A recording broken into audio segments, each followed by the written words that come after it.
आखिर किस देवता का अस्त्र था सबसे शक्तिशाली। नमस्कार दोस्तों, हिंदू पौराणिक ग्रंथों में अनेक देवी देवताओं का वर्णन मिलता है। इनमें से प्रत्येक देवी देवता के पास अपना एक विशेष हथियार होता है।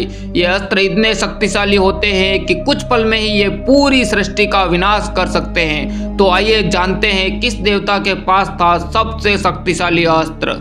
नंबर 1 पर है भगवान शंकर का त्रिशूल।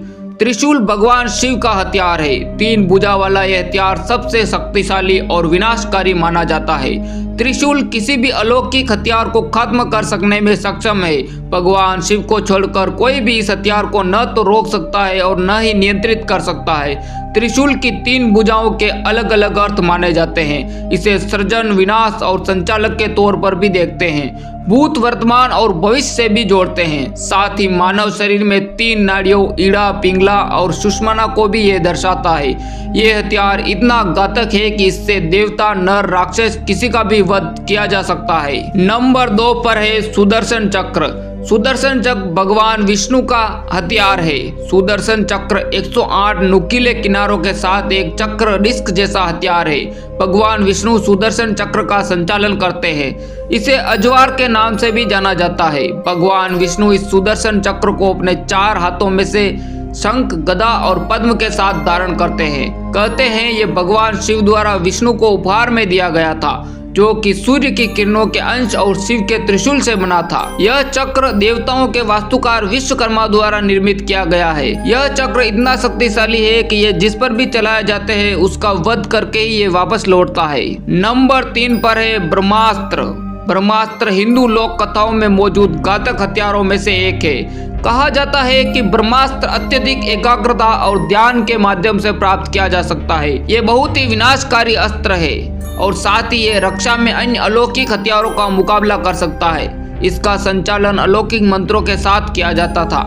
कहते हैं इस हथियार का इस्तेमाल विश्वामित्र ने वशिष्ठ के खिलाफ किया था, श्री राम ने रावण के खिलाफ और अर्जुन ने अश्वत्थामा के खिलाफ किया था। हिंदू पौराणिक ग्रंथों में ब्रह्मास्त्र का वर्णन हमें कई जगहों पर मिलता है। नंबर 4 पर है वज्र।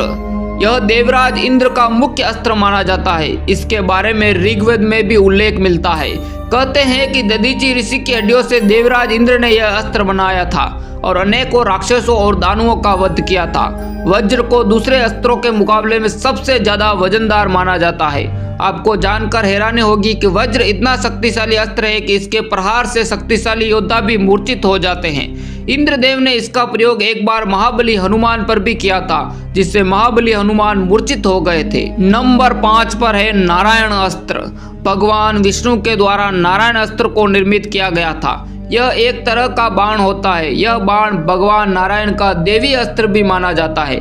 ऐसा माना जाता है कि इस बाण से शत्रु कभी नहीं बच सकता। इस बाण का तीर शत्रु की मौत तक उसका पीछा करता है। आपको बता दें कि अगर शत्रु इस बाण के सामने अपना सिर भी झुका दे या हार मान जाए तो यह अस्त्र अपने आप ही वापस लौट जाता है। महाभारत युद्ध में अश्वत्थामा ने इस अस्त्र का प्रयोग पांडवों की सेना पर किया था। तब भगवान कृष्ण के कहने पर पूरी पांडव सेना ने हथियार डाल दिए और अस्त्र के सामने नतमस्तक हो गए। तब यह अस्त्र शांत हो गया था।